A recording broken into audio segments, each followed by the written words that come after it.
Good morning, everyone, and welcome to this morning's webinar hosted by Hourglass on what can we all do to help end the financial abuse of older people. And we hope this morning to look at the different forms of financial abuse and what financial institutions can do to help support and keep safe older people, and what legal protections are there really to protect our older people. My name is Sarah Browne and I'm one of the trustees of Hourglass. And just a little bit about Hourglass, in case people aren't familiar with the charity. We're a UK charity working across the 4 nations with the very simple mission of trying to put an end to the abuse and harm and exploitation of older people, and working towards creating a society which values safer ageing and where older people can live free from abuse. It is reckoned that in the United Kingdom, somewhere around 2.7 million older people are affected by abuse. So that's a staggering 1 in 5 older people.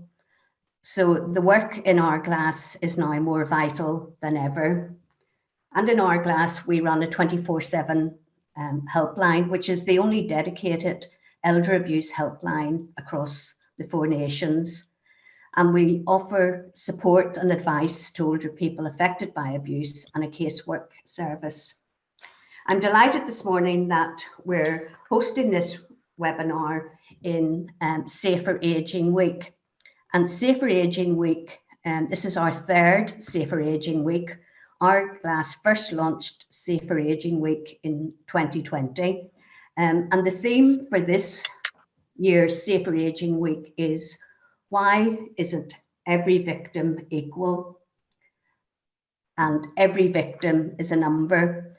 And really what we're trying to do this week is to highlight to the public, to the wider public, that often older people are the last in line. So what we want to do is to bring older people out of the shadows and put them at the top of the agenda, in not only at local government level, central government, but to the wider public as well, so that we make people aware of the inequalities that older people can face.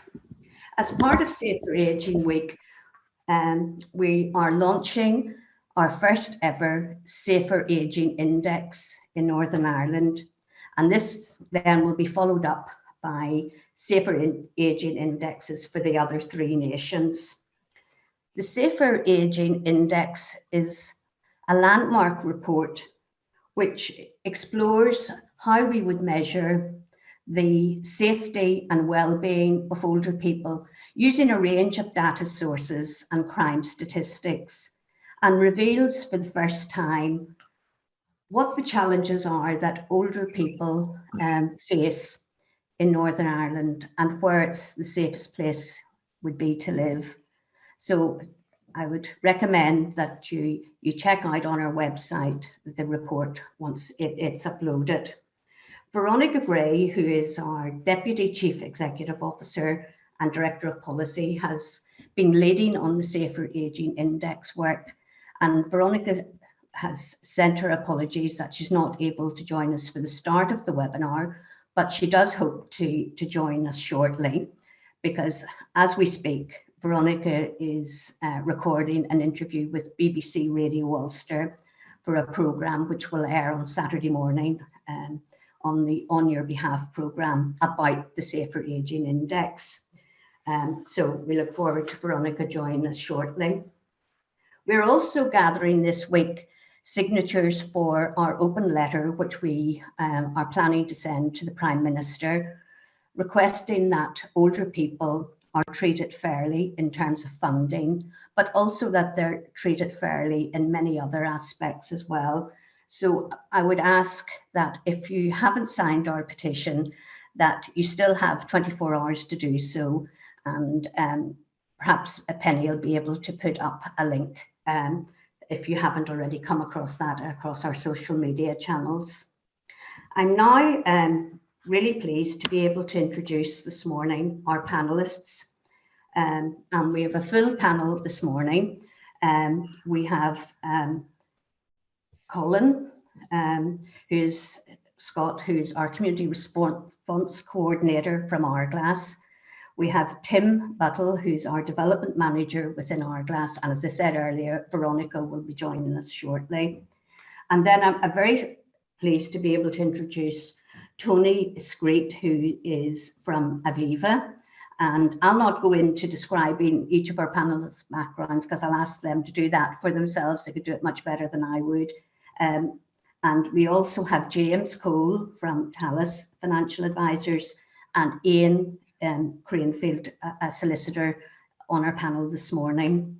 But before I ask the panelists to introduce themselves and say a little bit about their background and their organisations, I just want to advise everyone that we are recording this morning's webinar, and it will be available to download from the Knowledge Bank website after the webinar finishes.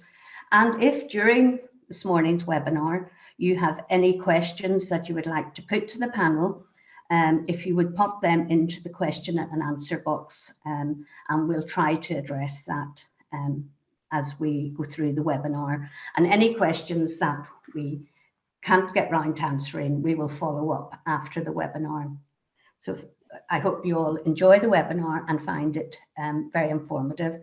So if I could maybe begin by asking Colin if you could introduce yourself.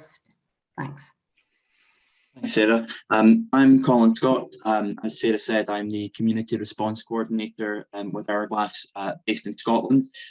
So my sort of day job does focus on our work, particularly looking at casework, supporting older people who have experienced or are at risk of abuse in Scotland. But I also work very closely with and support our helpline, which serves all 4 nations. And again, as Sarah has said, that's available 24/7 for anyone who needs our services. Thank you, Colin. And Tim? Thank you, Sarah. Good morning, everyone. My name's Tim Buttle. I'm the Head of Community Services at Hourglass.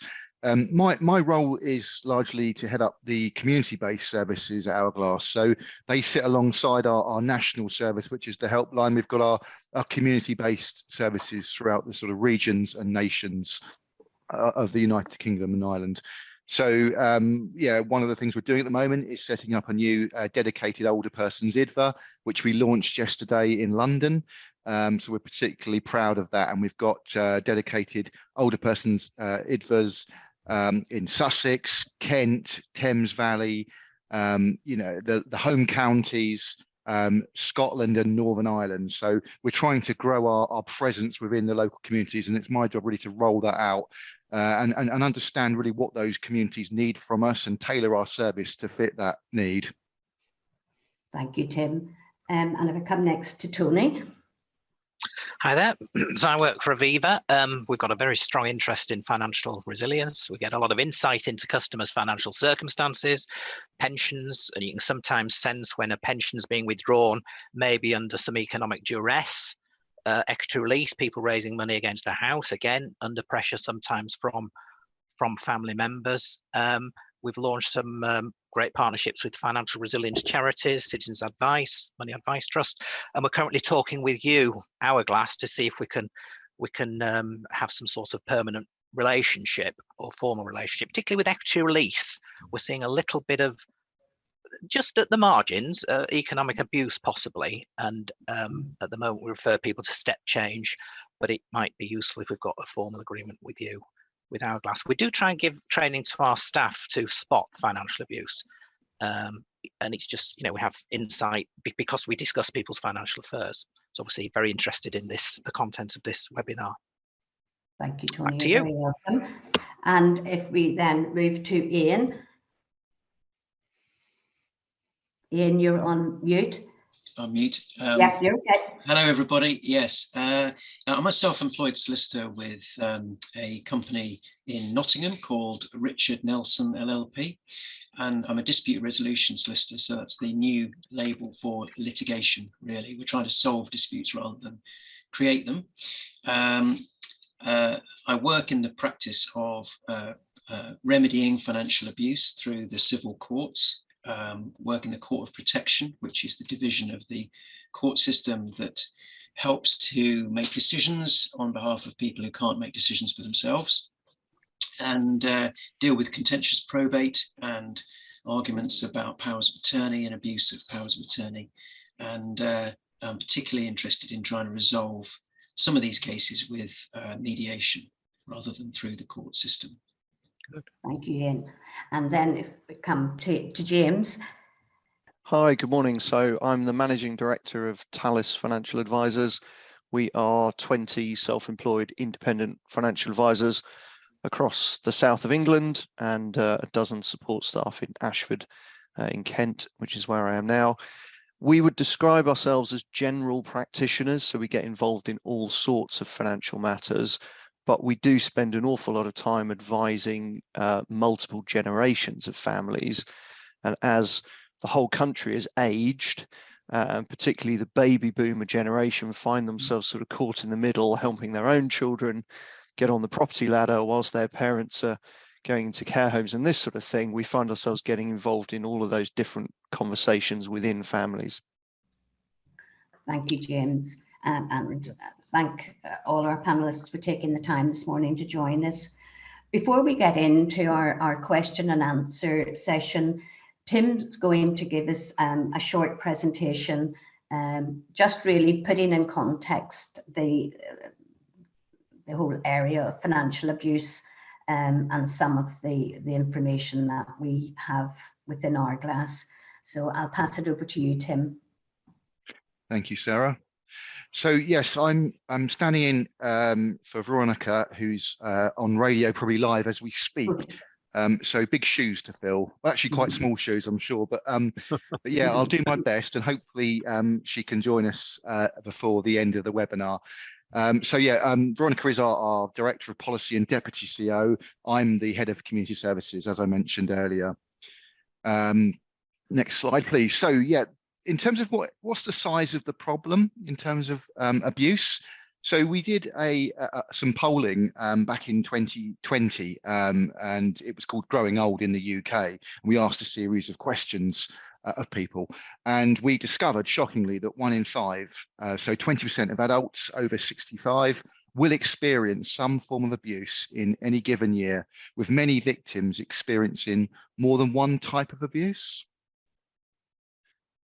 So you might commonly, the media might commonly portray abuse as going on in care homes, but actually what we're finding is the vast majority is in people's safe havens of their home, in their communities and in their towns. So you know, that is largely what we're dealing with. And in terms of the abuse of older people, it is slightly more nuanced than the abuse of younger people. And when we think of domestic abuse, often think of violence against women and girls, which is a huge societal issue that needs to be sorted. But for older people, the gender split is a bit more even, and also the mix of the different types of abuse. The physical perhaps is there, but it's less prevalent to the financial and the psychological. And we're here to talk about the financial today. So it is by far our most common type of abuse that's reported to our helpline. So the analysis of the data, what did that show us? Well, the average age of our victims is 75. The majority of victims are female, but like I said earlier, the gender split is slightly more balanced than perhaps for the younger groups. Most victims are abused by a family member or close relative or friend, and 20% of helpline callers are the victims. So that means the 80% of callings are actually the concerned people. So the most people that call us are actually concerned about a victim. So we get about 12,000 online or phone calls a year. So, 1,000 a month. And we've only got a small team that deal with that. but we do achieve an answer rate of over 90% most weeks, I'm proud to say. But yeah, as the sort of pie chart indicated earlier, upwards of 35% concern financial abuse. So in terms of the climate, so what is financial economic abuse? Well, it might be a bit broader than you think. So it's not just about taking money. Financial economic abuse is where someone in a position of trust interferes in an older person's ability to acquire, use, or maintain their finances. It can also cover coercive and controlling behavior wherein access to jobs, transport, and technology may be controlled. It is always a crime, but not always prosecuted. So a common sign of financial or economic abuse is a deliberate isolation of an older person from friends and family, resulting in the caregiver alone having total control. So is it a police matter? Well, sometimes, but not always, sadly. Financial abuse will be recognised by the police as coercive or controlling behaviour, which is also a criminal offence. Financial abuse can take different forms and can happen to anyone of any age. Abusers can be partners, family members, or others, such as carers. The Crown Prosecution Service has its own guidance for crimes against older people, which is referred to as COOP. Within the guidance, it states that if there is evidence that the victim was deliberately targeted for their vulnerability, this will make an offence more serious for sentencing purposes. The CPS also suggests that it will invite the court to increase the sentence for offences against older people. The offence carries a maximum sentence of 10 years imprisonment. So what have we seen in terms of legislative change in the last few years? So new domestic abuse crimes have been successfully introduced, such as the Forced Marriage Act of 2014 and the Coercive and Controlling Behaviour of 2015. The most recent one was the Domestic Abuse Act in 2020, which introduced a statutory definition of domestic abuse in the UK law for the first time. The Forced Marriage Unit was established in 2005 to protect victims of coerced into marriage. And the Office of Public Guardian was established back in 2007 to protect people from abuse of powers of attorney. Now, we do refer people to the Office of Public Guardian quite a lot that call us on our helpline. So there's not a lot of public awareness of the existence of the office. In health and social care, adult safeguarding guidance and multi-agency safeguarding teams now exist. And there remains no specific law for abuse of older people and no reference to age-related vulnerability in financial laws. So back to the prevalence and focusing on financial abuse. It does impact all ages. Nearly 2 out of 5 UK adults, so 39%, or approximately 20 million people, have experienced economic abusive behaviour in a current or former trusting relationship, according to a 2020 report released by the Cooperative Bank and Refuge, the National Domestic Abuse Charity. So how this translates to older people. So Hourglass receives over 15,000 calls and contacts per year through our various media channels and deals with 8,000 cases. At least 1/3 have a financial abuse element, and it remains the most referenced form of abuse in our calls and inquiries. So what are the attitudes to financial abuse? So 94% of 45 to 70-year-olds don't think financial service providers are doing enough to protect older people from financial abuse. So we might hear some examples of best practice today. Our previous webinar, we featured Danske Bank, who again are a great example of best practice and having bespoke vulnerable customer teams, but not every financial service provider does that. So more than a quarter, 27%, know or care for an older person who is being a target of an online scam to access their finances in the last year. It's quite common when you speak to people. They always know someone whose parents have been either scammed or abused, or have a concern about a sibling. It's quite common when you talk to people. So around 14% know or care for an older person who has been the victim of economic abuse by a person they should be able to trust. And around 8 in 10 people think older people are more vulnerable to economic abuse and scams because they don't have the skills and knowledge to manage their finances online and keep themselves safe. Now, we know that older people are being aggressively targeted by scammers online. And almost 80% of people believe older people need to be protected from financial abuse. So we are pushing on an open door. Society is keen to make the changes that we want to bring about. So I mentioned our growing old in the UK survey back in 2020. So what were the key findings? So I mentioned 1 in 5 people either had personal experience of abuse as an older person or knew an older person who had been abused. So that equates to 2.7 million victims throughout thought to be affected in the UK. So nearly a third of those, nearly a third of people that we surveyed didn't see taking precious items from an older relative's home without asking as abuse. And over a third didn't see taking money from an older relative's bank account without asking as abuse. So there seems to be a free hit on older people. You can treat them differently to younger people. It's our inheritance. We're going to help ourselves because they don't need it. That's the sort of attitude we're coming up against. Lots of ageism in society.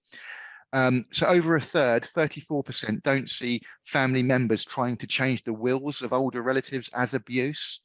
And 35% don't see using power of attorney over an older relative for personal financial gain as abuse. And almost half didn't see selling an older person's house without permission to pay for their care as abuse. And we have dealt with case studies where people have had their house sold literally from they've gone into respite care, they've come back and the house has been sold. So we've got case studies of where that's happened. So what is the way forward? So clearly there needs to be greater awareness and understanding of the scale, nature and indicators of financial abuse. Change in law needs to happen so that people who abuse, harm or exploit older people are dealt with more severely by the courts.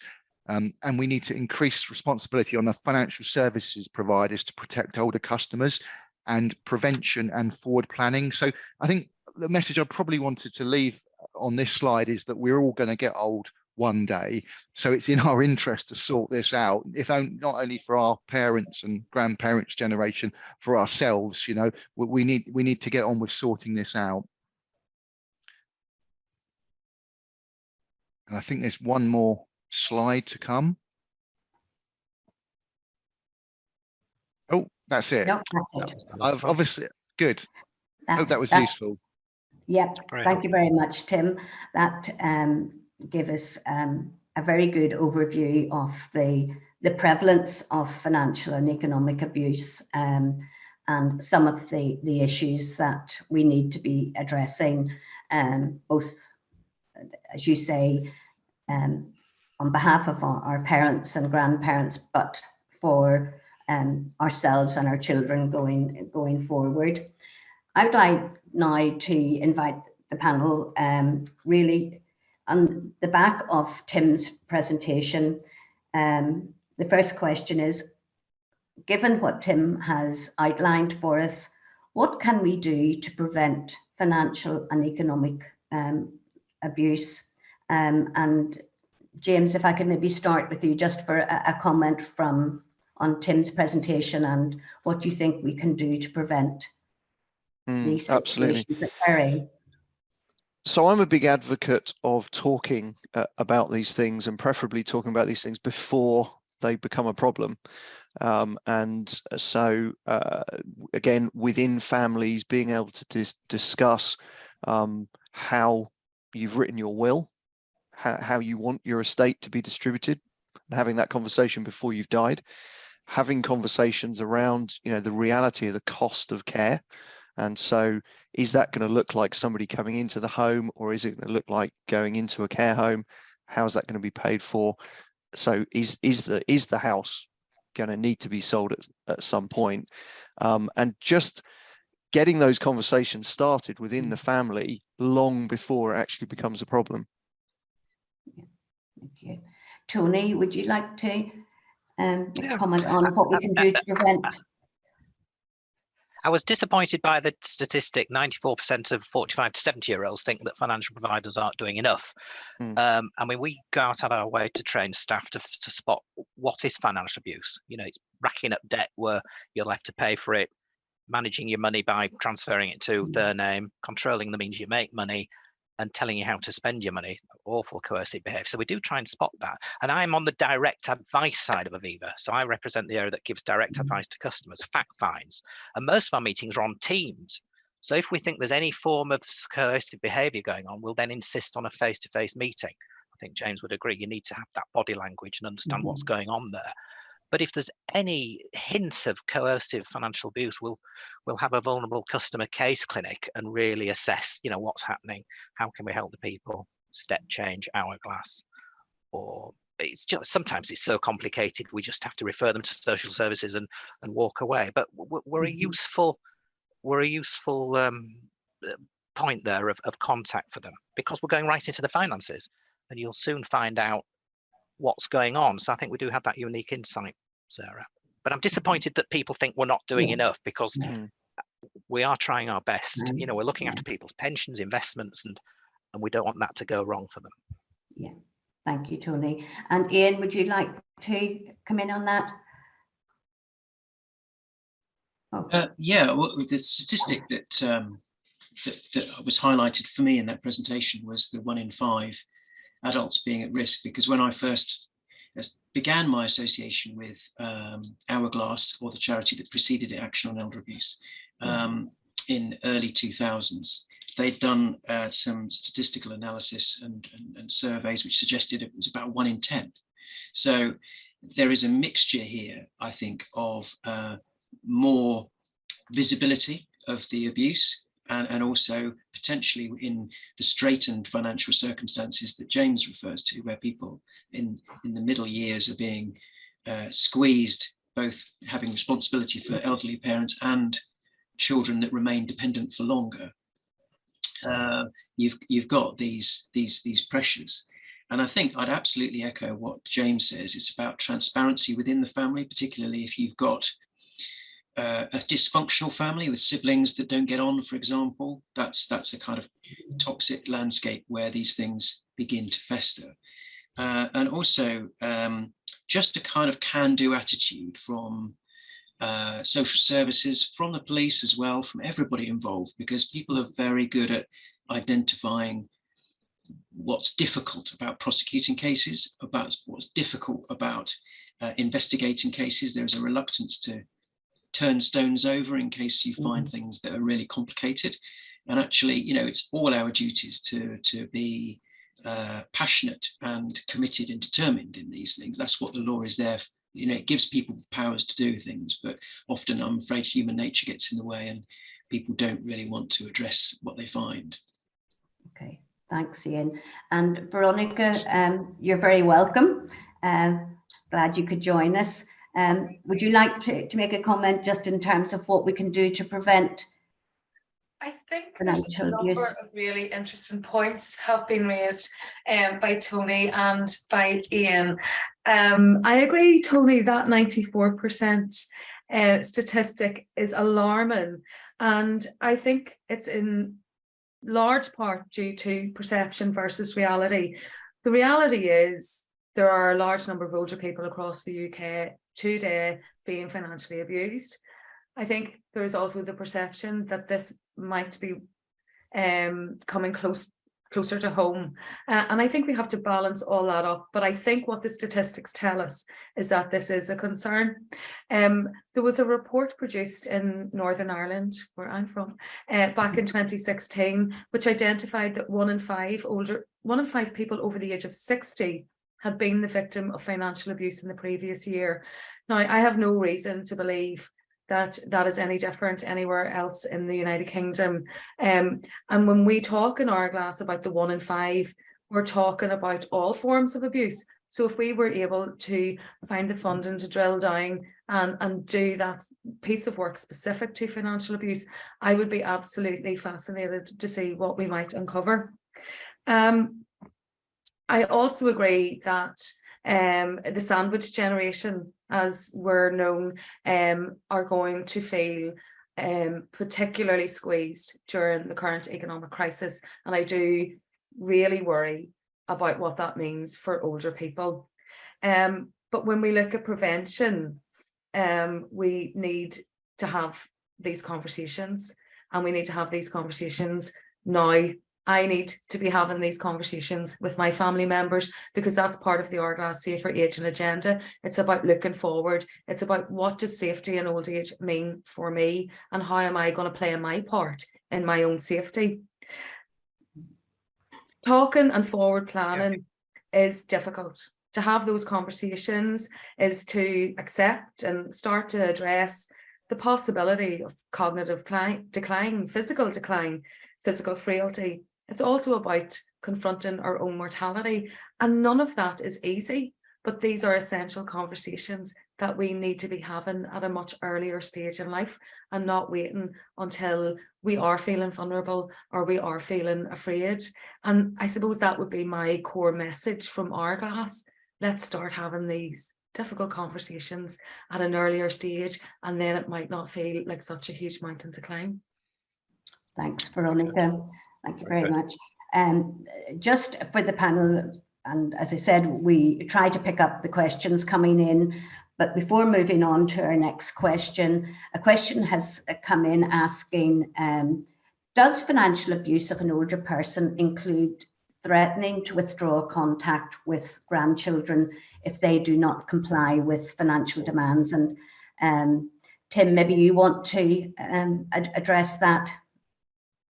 I guess it's a form of blackmail, isn't it? But I mean, perhaps my practitioner colleagues, Colin or Veronica, might want to comment on that. Veronica, do you want to? That's certainly one for Colin. Yes, so I would suggest that yes, it is. There's, you know, any form of bullying behaviour like that, or as Tim said, you know, it is a form of blackmail that would certainly be something that could be looked at, and for us that would certainly constitute abuse. Thanks, Colin. And we'll just deal with another question that has come in, otherwise we'll lose the train. A question has come in, and it's something I know in Hourglass we've already had a webinar on in the past around predatory marriage, but it's a case where someone is saying that they're dealing with a case where someone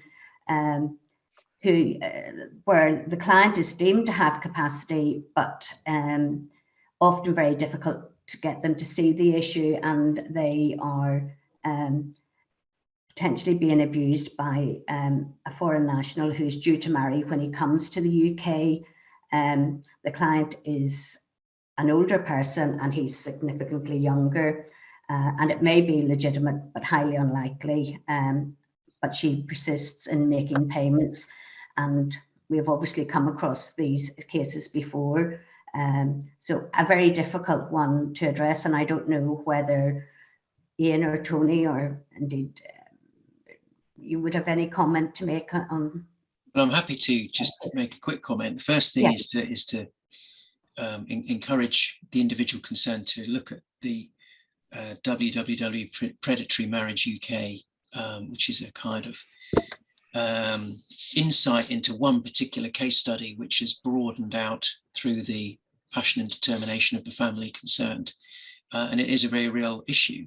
I think really when it comes to capacity and so on, which we might touch on later on in the seminar, I always draw comparisons with domestic violence, because there are many, particularly women, who are holding down demanding professional jobs, commuting just like every one of us into work, going back home and being physically abused by a partner.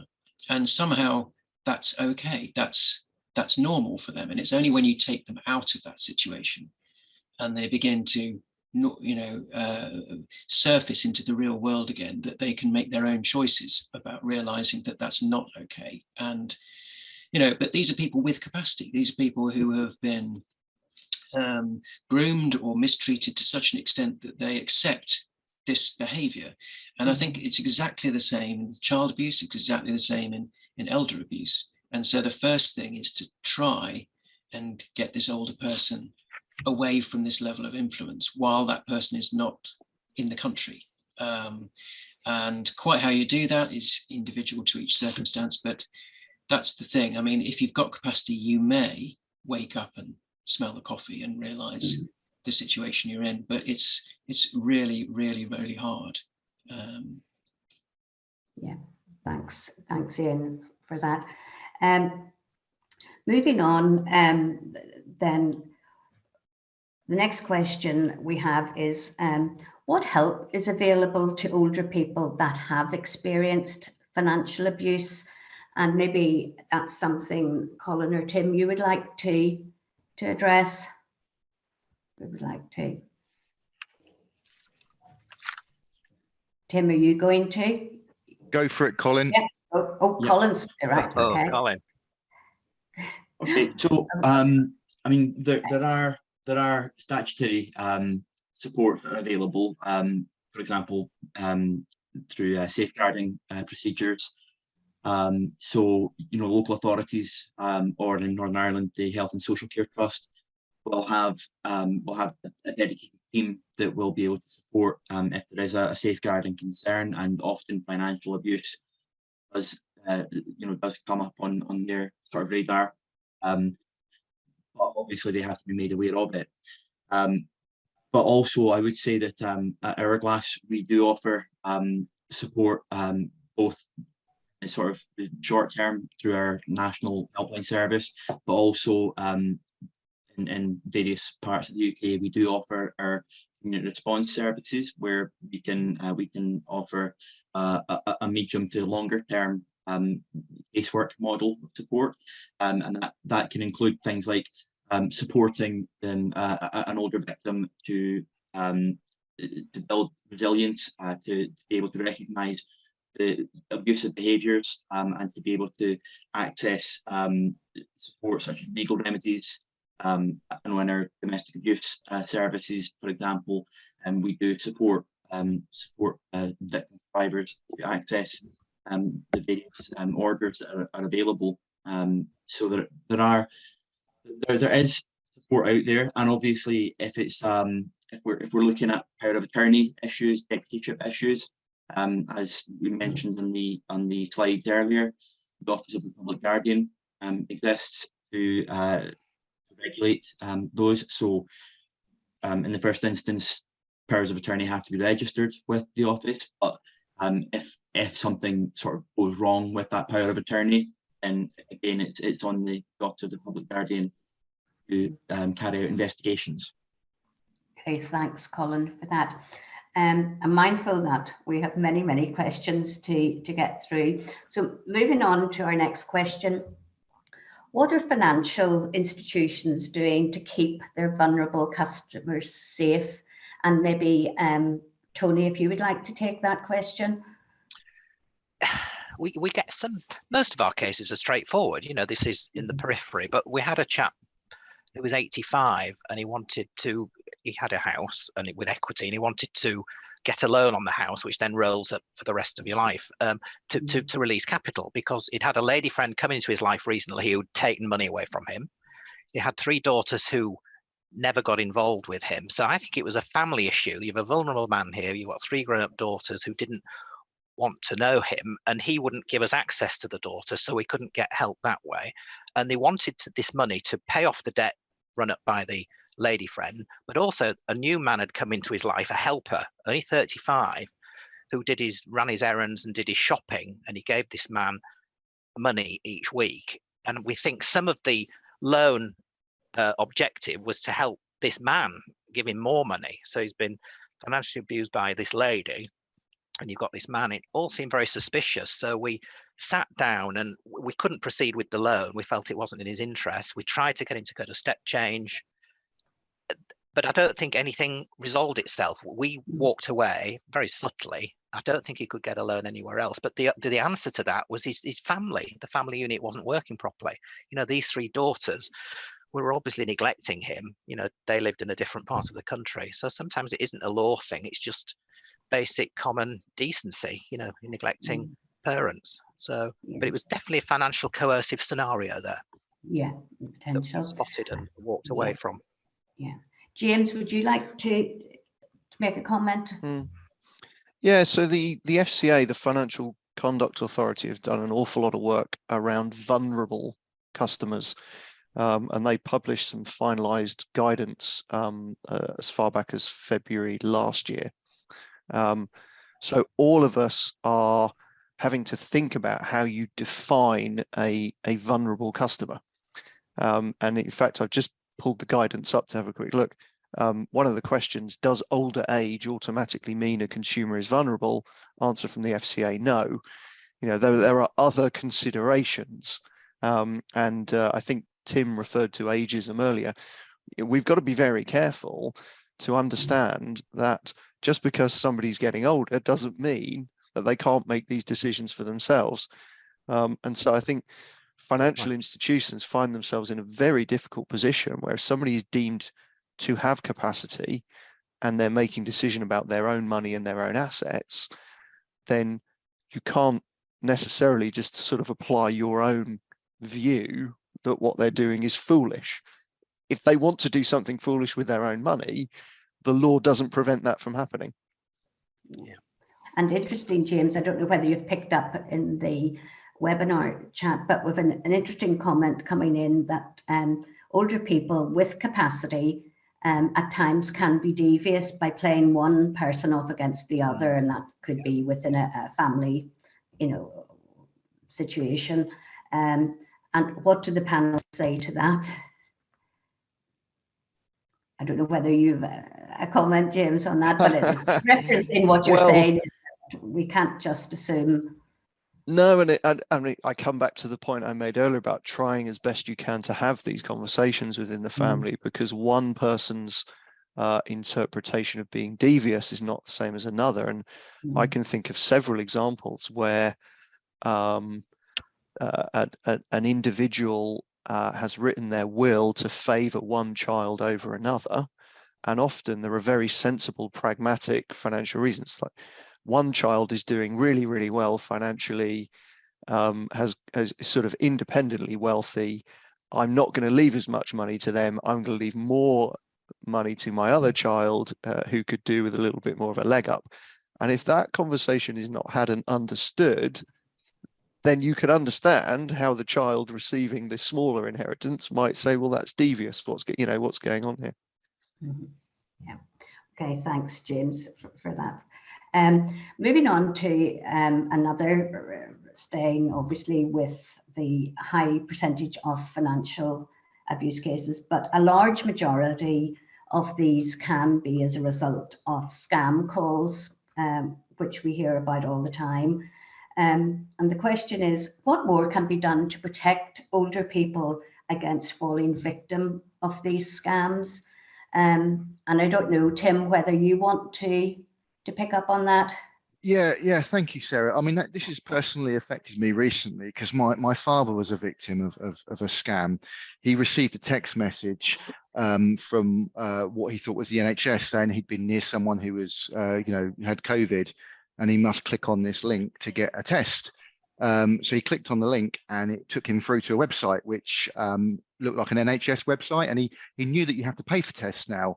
So he put in his bank details, and within a few seconds he got a call from someone who said that they were from his bank, Marks and Spencer's bank. They knew it wasn't his bank, but they knew who he banked with because of the sort code. And they said to him, Mr. Buttle, have you just received a text? And if you just put your bank details into a website, and he said, yes, I have. He said, oh, you've been scammed. I need to stop all your cards immediately. Can you give me all of your card numbers, the long card and the reverse, the CV number? So he did that, and he said the guy was so convincing. He should have smelt a rat, but he didn't. and he gave away everything basically. And then he put the phone down. Half an hour later, he thought, you know what, I smell a rat here. So he called up Marks and Spencer's bank, and they said, yeah, it wasn't us that called you, Mr. Buttle, and we can see there's been sort of 3 or 4 attempts to take €6,000 from your account. I mean, fortunately, you know, I'm sure Tony can comment on this, but banks have algorithms that know that my father doesn't do a lot of trading in euros, so it was blocked. But you know, he was very impacted by it. You know, he's a very confident man online, and what you perhaps call a silver surfer, but that really knocked his confidence, and he's very distrustful now of doing anything online. And I think it brought on some depression recently. It contributed to a recent bout of depression, so he's back on medication. So, you know, when people say it's a victimless crime, it's not. It does impact on the individuals in many, many ways. So I think in terms of what can be done more, I'd like to get out and tell that story to more people. If we had funding to do more scam awareness in communities, I would love the opportunity to go out and talk to older people and tell these sort of stories. You know, and about the Nottingham knockers. You know, there's the people who sell the tea towels on the doorsteps. You know, people used to think that was the scam. They'd sell you tea towels and pegs at vastly inflated prices. That isn't the scam. What they're doing is they're finding where all the vulnerable people are living, and they're reporting back to people who then will target those people for more sophisticated scams. So, you know, it's just making people aware and equipping them, maybe putting call blockers on their phones. We can do that. We've done that at Hourglass, nuisance call blockers and all of that sort of stuff. So I think getting on the front foot, raising awareness, working with trading standards, because I think trading standards across the country have got these sort of packages, they're ready to go, but it does vary depending on where you live in the country. So yeah, that's why I think we could do more, get on the front foot and make people more aware of these scams. I mean, just adding to that, I'm certainly not a specialist in this field, but it does seem to me that there is an improper balance between giving people latitude to market to people they have no contact with whatsoever, whether it's the selling of directories or whatever. There's an imbalance between that and protecting people. Now, I'm one of these really cynical people that say no to everything, because if you don't know me, I don't want to deal with you because you've just plucked me out of nowhere. And I think that kind of marketing, that it needs to stop, so that people, if they get an unexpected text, it's an unexpected text. It's going to be suspicious. Now, quite how you have that step change in commercial society, so that people who are trying to sell you things are obligated not to do it that way, that's probably too much of a super tanker to turn around, really. But like a lot of things on the internet and the online world, the genie is out of the box. Nobody thought about this stuff before giving people the freedom to do what they want, and it's extremely difficult to police it and prohibit it retrospectively. So it's difficult. It really is. But it goes back to, in many ways, the old days where people had personal relationships with people. You'd go into the bank to see someone, you'd go into the GP who knew you as an individual, all those sort of things. Quite how you can go back to that, you probably can't. But you need in your business life, I suppose, to try and replicate that personal touch as far as possible, so that, you know, people aren't caught out. I think there's a number of important points on the back of what you've just said, Ian. Tim, I'm laughing. Yes, I almost was COVID scammed too. One day after leaving my 10 days of hell of isolation, and I thought, this can't be real. And I'm very sorry to hear about the impact that it's having on your father. I did read a report that older people, today's generation of older people, are less likely to be victims of online scams. Now, that's not to say it still isn't a huge concern, but older people, I think, have taken on board the message of online safety, probably more so than the younger generation. Now, it will be interesting to see what happens in the future as my generation, who are just click happy, grow older. Will we be as wary as maybe my 74-year-old parents are today? Veronica, should I click this link? Veronica, what is this? I don't know. What Hourglass are concerned about at the moment is the online harms bill, which doesn't make any single reference to older people and protections for older people around all of these issues. And in fact, it's recently been watered down a bit. So we're keeping a watchful eye. And in fact, we have some meetings coming up in Westminster next week around, and we will be raising this issue again to try and see how we can strengthen the legal protections available for older people. I also agree around bank closures. I think this is a massive, massive issue. If my local branch closed down, I probably wouldn't notice. But if my mother's branch closed down, I know she would struggle to understand how to pay her bills. And that's something that we really need to address. I think as generations move forward, it will rectify itself in a sense. But we need to focus on today's older people to keep them safe in the midst of really a societal shutdown in terms of understanding of older people's needs. Thank you, Veronica. Good point. Okay, moving on to our next question, and this is one, Ian, I think for you. We receive through our helpline calls relating to power of attorney being misused. Do you think the current information and guidance on becoming a power of attorney is sufficient? Well, the answer is no. In fact, I have deep concerns about the general direction of the government in disseminating powers of attorney, because I just think, again, it's getting this balance wrong between convenience and protection. Because there are two primary things that I have concerns with. Three primary things I have concern with powers of attorney. Number one is the guidance given. As you say, that you are going to be a trustee of somebody else's financial life. And you'd think that there would be some kind of portal that you have to go through to make sure that you're somebody who is properly equipped for that. That's a huge responsibility. And you may make inadvertent mistakes as well as, as deliberate fraud. So that's the first thing. Second thing is the fact that it's all available digitally. And your average 70, 80, 90-year-old person arranging a power of attorney, you often at the same time as updating their will or whatever, wouldn't choose to do it that way. So it's family members who are arranging it that way for them. And by all means, have that as an option, but build in some additional safety measures, because those forms can be printed off. Someone could sign it thinking it's a different document for a different purpose. And there's absolutely no protection for it. And the third thing is that you don't need to properly assess someone's capacity to take out a power of attorney. The certificate provider who signs a power of attorney is just someone who has known the donor for 2 years or more. So that could be a neighbour, it could be just someone lying. There's no requirement for a medical practitioner or someone from a legal background or anything. So, of course, if you started adding in these restrictions, it would add to the cost and the complexity, which would probably slow down the dissemination of powers of attorney. And the government, quite understandably, like to have the maximum number of powers of attorney, because people who can't make their own decisions are complicated and expensive when it comes to healthcare and so on. You want a smooth decision-making process, but not at any cost. And all these things can be quite easily remedied retrospectively or tightened if there is a will to do it. But there isn't a will on the grounds of the government at the moment.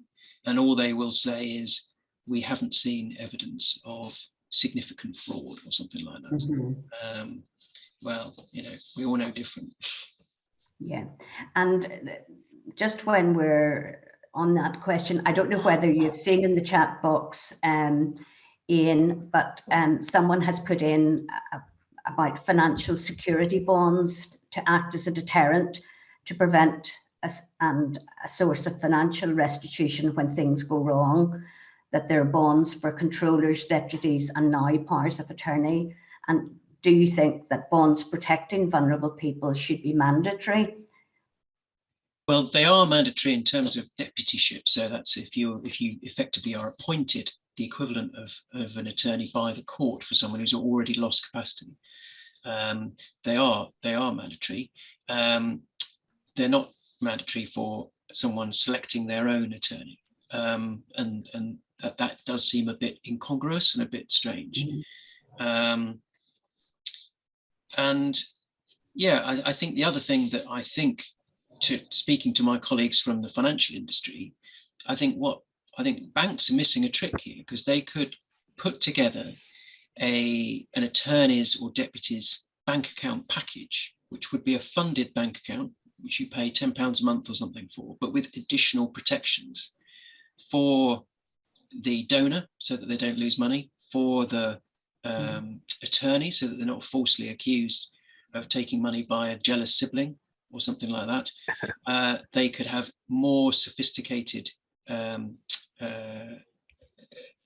software measurements of patterns of transactions and so on, so trigger alerts more acutely and more sensitively, and other kind of customer service measures as part of that, so that it's a more personal service, if you like, which would, and at the end of the day, the banks would win because they're getting a funded account that actually provides the service, and they can make it distinctive from other banks, and then other banks would catch up, because if this was a service that was selling well, then it wouldn't be too long before everybody was selling it. And I think those are the sort of measures that people need to think about, so that attorneys are safe from false accusations and donors' money is protected as far as possible. Thank you, Ian. James or Tony, would either of you like to make a comment in relation to what Ian has raised? I think just sort of as a direct response to the question, I'd refer back to what I said about how do you define vulnerability. And I'm always slightly reticent when there's a call to make something mandatory, because as Ian said, it's potentially sort of putting more friction in a process that's already quite challenging. So I'd be slightly cautious about that, but clearly there's a problem there that needs solving. I'm just not sure that mandatory is always the right way to do it. Okay, thanks, James. Just think with us, Sarah, just when we get a power of attorney, it's just the sign-off process in Aviva can be quite lengthy. We just want to make sure we're dealing with a valid legal power of attorney. So it can sometimes slow down the customer journey who's trying to set up something with us. Nothing else to add. Okay, thanks, Tony. The next question, but we'll maybe give Ian a minute, and I'll just pick up a question that's in the chat box, and maybe Veronica, you'd like to, hopefully you've seen it.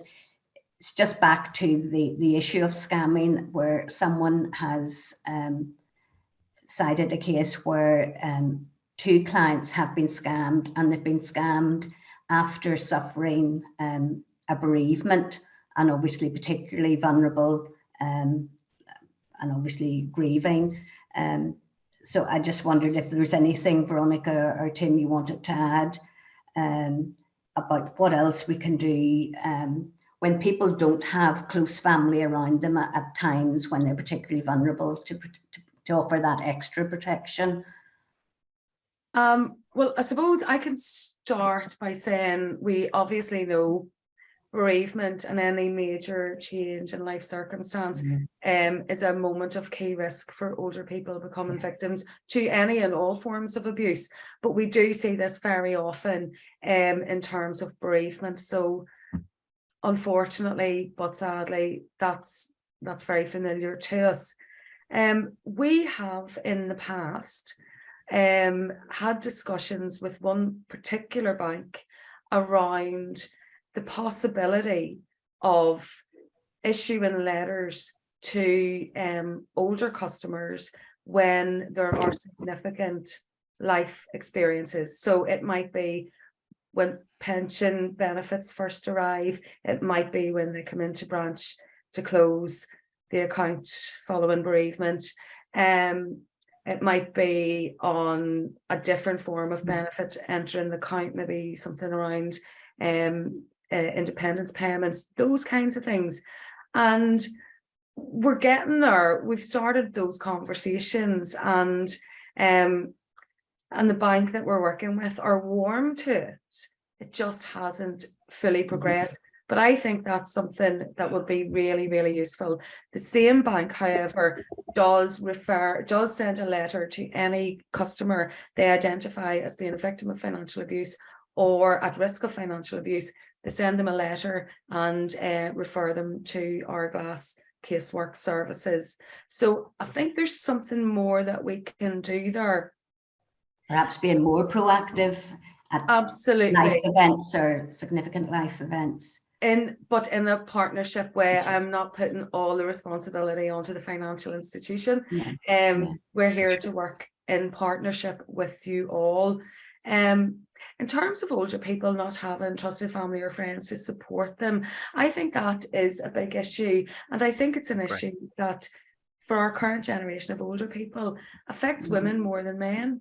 Women have come in many circumstances, women have been the homekeeper and men have been the provider, and women have that lower level of financial literacy. And I think there's probably something there that Hourglass could do around community awareness, around bringing older women together, about we don't use checkbooks anymore, but this is how we use an ATM, and those are the basics. And I give that example, not to be disparaging about older people, because it wasn't that very long ago. My father rang me up one day and said, meet me in town, I need you to show me how to use, he had just retired from a cash business, and I need you to meet me in town and show me how to use a bank machine for the first time. So I'm not being disparaging, I'm talking about real lived experience. I think we need to get the basics right before then we can move on. But Tim, you might have, and Colin, you will have more from a community response point of view. Go ahead, Colin. So yeah, I mean, I definitely agree, and in terms of being more proactive, I think that's something that I think applies to a few of the points that have been raised so far today. I think so. For example, I know of when a victim has experienced a scam, it's at that point that they might receive the little book of big scams, which was published. First version was published by the Met Police a number of years ago now. But you know, it's almost like at that point it's maybe a little late in the day. You know, there has to be more that can be done, and some of the things that Veronica has suggested there, for example, you know, having that, being able to raise that awareness beforehand, and whether it's Hourglass ourselves getting out there alongside perhaps financial institutions to deliver information to people, perhaps, you know, doing in-person presentations to older people that might be, you know, it might be at an increased risk because of their life circumstances. To just raise that awareness and give them that sort of resilience against being scammed. So some of those things definitely, I would say, are very important. Can I also just make the point that don't be afraid of paying a professional at these sort of times of life. I meet lots of people who think, oh, I can write my own will, you know, off the shelf. I can do this, that myself. When somebody's died and you're dealing with all the sort of paperwork that gets thrown up, talk to an accountant, a solicitor, a financial advisor. We have professional indemnity insurance. If we mess up, then, you know, we can potentially compensate you. We all operate within a regulated environment. If you're out there doing these things on your own, you rarely have that recourse to go back to. Good point, James. Okay, thank you, James. Tony, do you want to add anything to that? Not really, just that it's difficult, isn't it? Other than I've got an 87-year-old mother, and you know, she's not on the computer, but she gets rung up from time to time, and they're trying to, you know, and I just warn her, nag her. But if you don't have that family support, there's only so much you can do. Yeah, it's very sad if you're on your own, vulnerable, rung up, persuasive person on the phone. It's not easy. Yeah. Sorry, Tim, you wanted to come in? Yeah, I would just say, Sarah, that question was all about prevention, wasn't it? You know, and for me, it's about getting our foot in the door, you know, at Hourglass, because we've got quite a hard message, elder abuse. It's quite a difficult thing for people to get their head around. And when I've tried to get in front of people, they've been a bit, well, it's not the occasion. You know, we've got old folks together to, you know, have fun. We don't, you know, we don't want to be scaring them. But if you introduce yourself as maybe a community safety talk, that's what we've done lately. We're suddenly getting in front of people. We're talking about community safety, scam awareness. We're introducing elder abuse, but not in such a hard way. So I think it is about, like say, how do we get our foot in the door and get in front of people? Yeah. And to raise the awareness, whatever's the best way to do that. Okay, thank you all very much.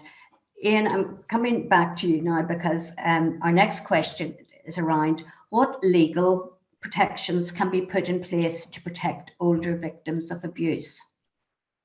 Well, I'll be very quick on this because it's obviously a massive subject. But I suppose. Just very, very briefly, I mean, if you're the victim of financial abuse, the first port of call is to report it to the police. Sadly, the police have a system now of referring everything to something called action fraud, which is basically a call center which delights in taking statistics from people and putting together nice bar charts and stuff, but doesn't really help someone in the crisis of the moment, where what you want to do is to go into your local police station and talk to a police officer, and you'll often be batted away until you've reported it through the official channel. But assuming you've done that and you do get a police officer investigating things, they will have to look at the array of offences that could have been committed here, such as coercion and control or fraud by abuse of position under the Section 4 of the Fraud Act. They will have to look at that through the lens of can they gather enough evidence to have a realistic prospect of a conviction before a sceptical jury beyond all reasonable doubt? And is it in the public interest to do it? So it may be in the public interest to prosecute a carer who's taken £20 off the mantelpiece of someone they visited because they've clearly abused their position of trust. It obviously wouldn't be in the public interest to spend public money prosecuting someone who's just taken £20 off their mum or dad. So that's the police's role. And often the evidence falls through the very large gaps in that sieve of the criminal justice world. And it falls through to safeguarding. And safeguarding will go and visit someone. They will often do an assessment of capacity, and they will often then say, this person consented on one level to this happening, and as a result, you know, we're in difficulties, we'll give advice, and so on and so forth. But it is hard for a safeguarding practitioner who is running 100 cases when they have only got capacity for 30 to take on another complicated case. It is humanly more attractive to shut it down in some way. And I'm sure the reality of it is that social care teams are under pressure from those above them to do precisely that, despite all their commitment to the cause. So then the evidence will fall through the sieve with slightly smaller holes and might end up with a regulator if there is some kind of professional person who has committed a breach of trust. Could be a nurse, district nurse, financial advisor, solicitor, banker, whatever.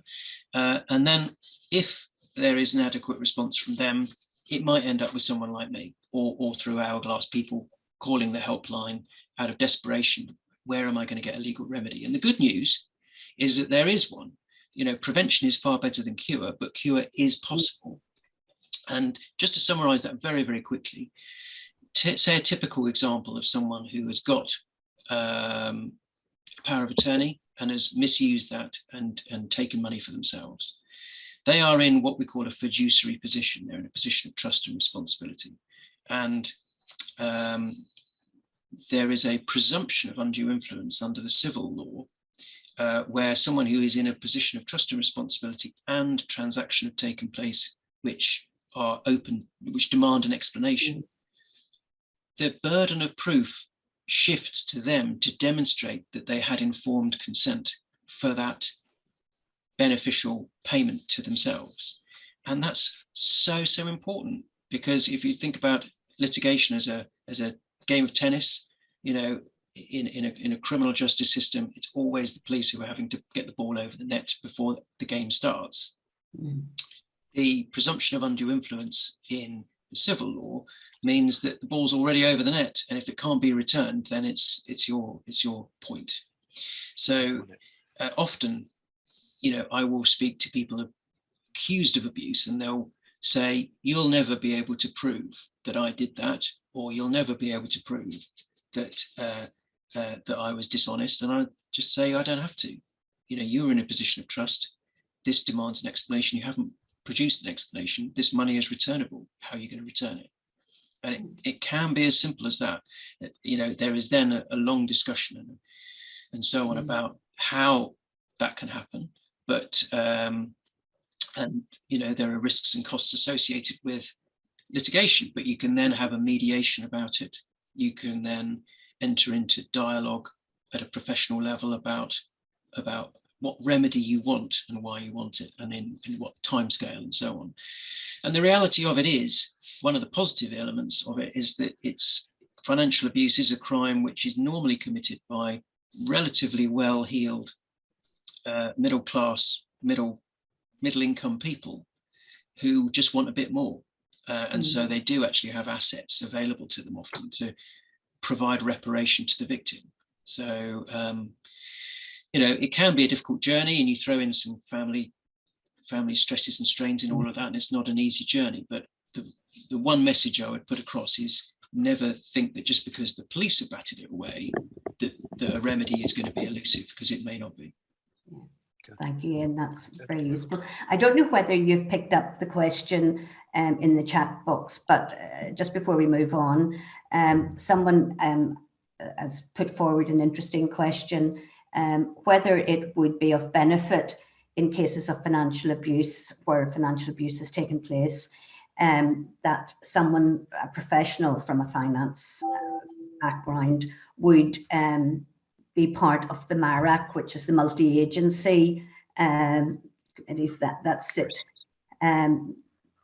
I don't know what either yourself or James or Tony from financial institutions would think of joining, of whether James there'd be could something to contribute. Yeah, surely. Our advice Tony? is tied. Our advice is tied. So we just deal with Aviva customers with Aviva plans. So if there was a customer in that situation with an Aviva pension pot, say, we would be willing to help see if we can, you know, move things along and provide suggestions. Not done it yet, but it's something we've got the risk appetite for.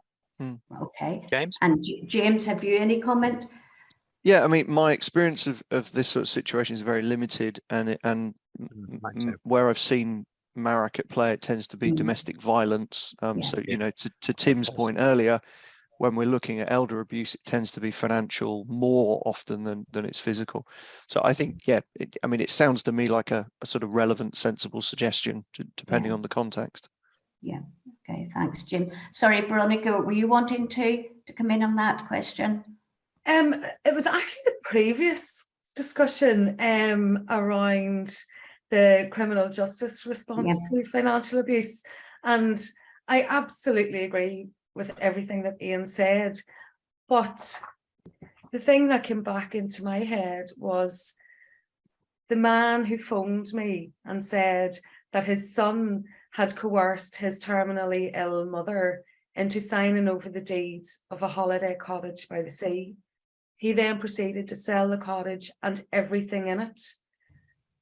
And while the loss of the property was devastating to this man and his wife, she, at almost end of life, was most devastated by the loss of the contents of the cottage, some of which were items of significant sentimental value that she wanted to leave once she passed away to other loved ones. And we talked through all the options. We spent a long time on the phone. And the one line that will never leave my mind is, he said, "I will never take any action that will criminalize the parent of my grandchildren." It wasn't about criminalising his own son. It was the impact of criminalising his son on his grandchildren, leaving them, maybe if he was imprisoned, leaving them without a father, if he lost his job, leaving them without a home or a standard of living, and all of those things. And that just sits with me all the time. What do we do in those cases? I was also interested in your point around consented to the financial abuse at one level. And again, that's where, you know, it is so difficult for practitioners and professionals in determining levels of coercive and controlling behaviour. And for so many people, so many victims, they just want the abuse to stop. They love the person who's perpetrating these horrible crimes. But I suppose then my final question is around so few cases ever make it to the police, so few cases ever go forward for prosecution. I'm sure I talk about Jeff all the time. I hope you've seen the video on our website where Jeff, who's based in Northern Ireland, told the story of his mother. A few days after his mother passed away, Jeff discovered that she had been defrauded of in and around £200,000 by a family member, and the abuse took place while she was dying. The police were very sympathetic, but the prosecution service said it wasn't in the public interest. And that was the bit really that struck me when I spoke to and worked with Jeff. He couldn't understand why that wasn't in the public interest. Why would it not be in the public interest for people to know that this has happened? And that's why Jeff made the video for Hourglass, because he was on a mission to raise awareness. But going back then as well, there's another part of this about sentencing. You know, I worked with Maureen, whose niece stole over £12,000 from her bank account. Her niece was given a 6-month suspended sentence in order to pay back £500 victim compensation. And I don't feel that that's justice. I don't feel that it's a deterrent. I don't feel that perpetrators feel the repercussions of their actions. Yeah. So sorry, there's a lot in all of that. I'm not challenging anything you've said, Ian. I'm just maybe bringing a different perspective that we in the charity would hear very often. Okay, thanks, Veronica. And the questions keep flowing in. In terms of one which maybe James, yourself or Tony would like to respond to, is there any obligation on behalf of financial advisors to consult all children when drawing up a lasting power of attorney and or drawing up a will, if any are then left out? Yeah, so the simple answer is no, but expanding on that slightly, these are legal documents, so you can just draw them up yourself, and in the age of the internet, you can download templates and what have you. I would always advocate go and talk to a solicitor when you're getting involved in any sort of legal documentation. But from my own perspective, obviously my obligation is only to my client.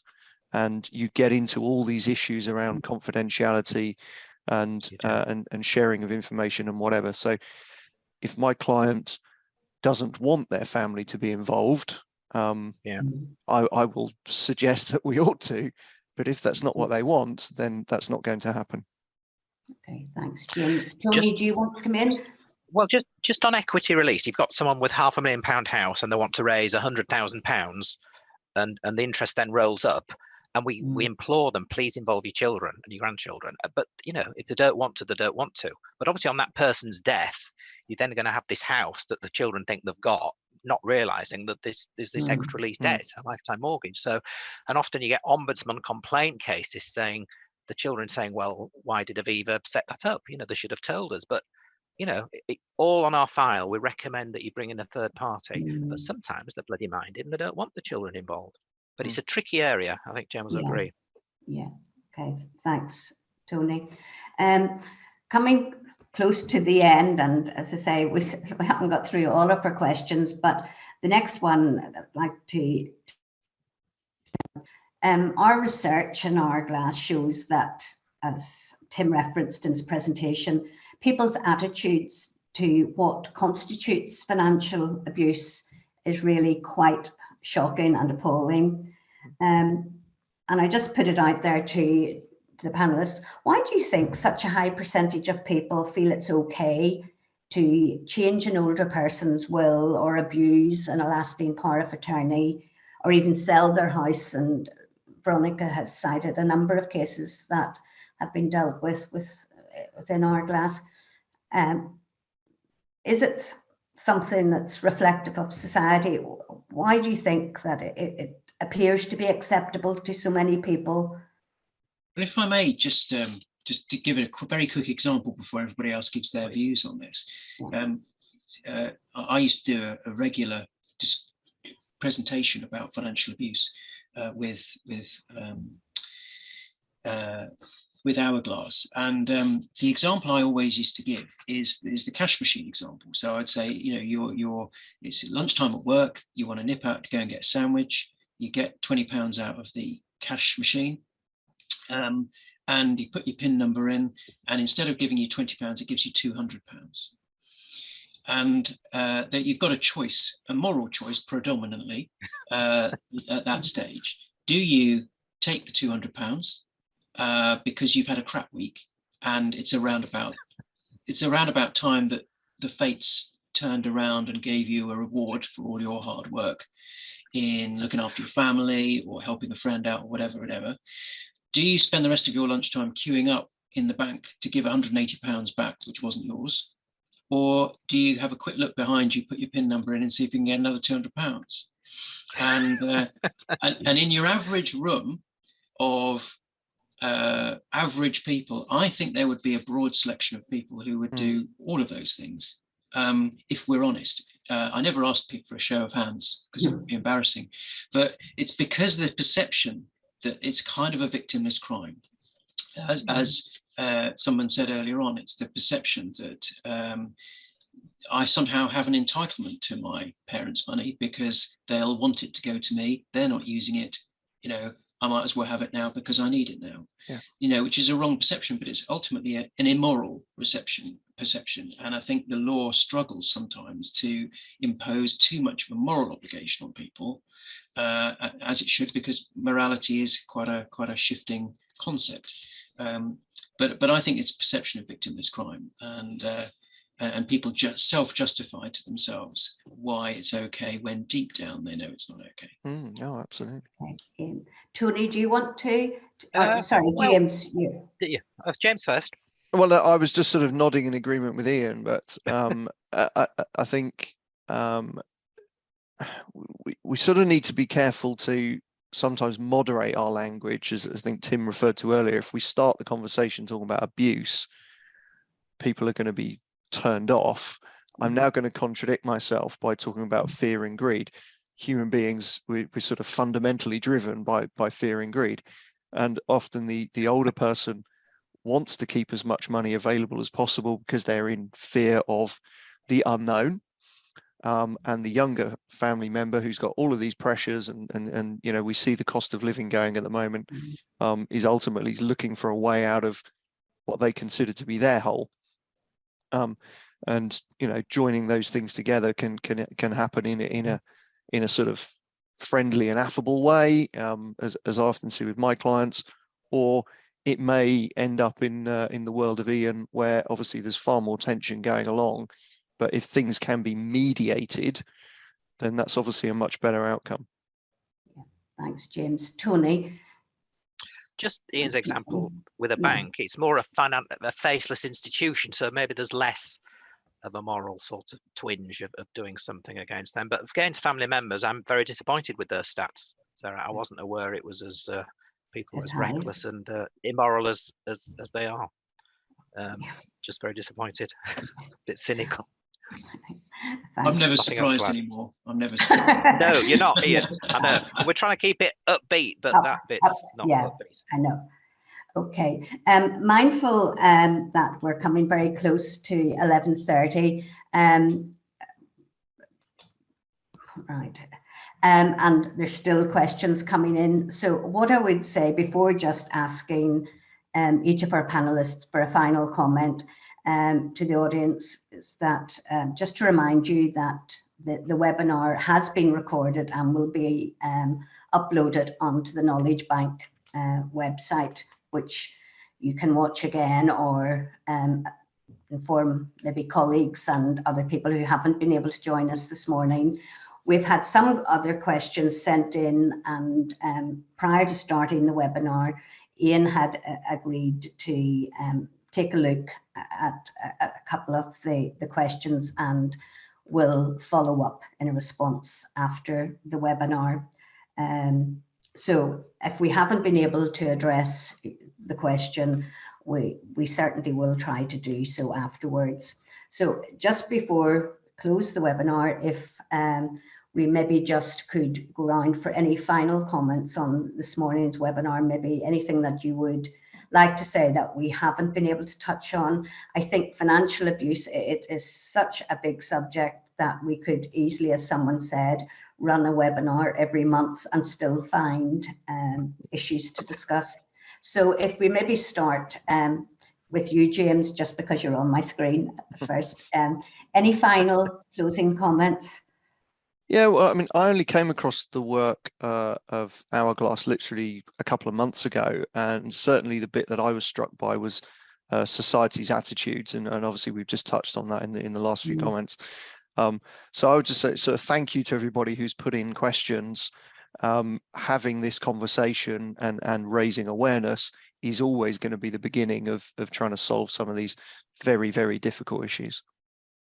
Thanks, James. And Tony?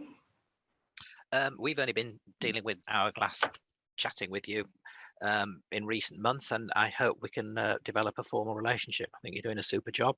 I mean, we're here to make people confident about the financial futures, and this side of it, the financial abuse, is something we just want to spot, avoid, and refer to people like Hourglass, where we've got customers who need your sort of help.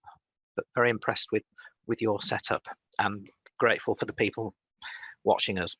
Yeah, thank you, Tony. That's all. Thank you. Ian? Well, I've been involved one way or another with Action on Elder Abuse and Hourglass for about 15, 16 years. And my message has always remained consistent throughout. And that's number one, as James says, transparency, where possible within families is always better, even if you have to confront some slightly difficult issues. Secondly, if whenever you're going to face a lifetime change event, like making a will or planning your future decision making, whatever, just talk it over with someone outside those who are going to be immediately affected.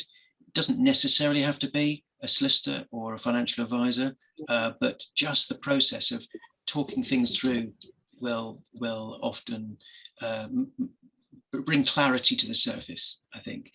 And then the third thing is just let's all have a can-do attitude when it comes to addressing this problem, because we've done it to a great extent in relation to child abuse.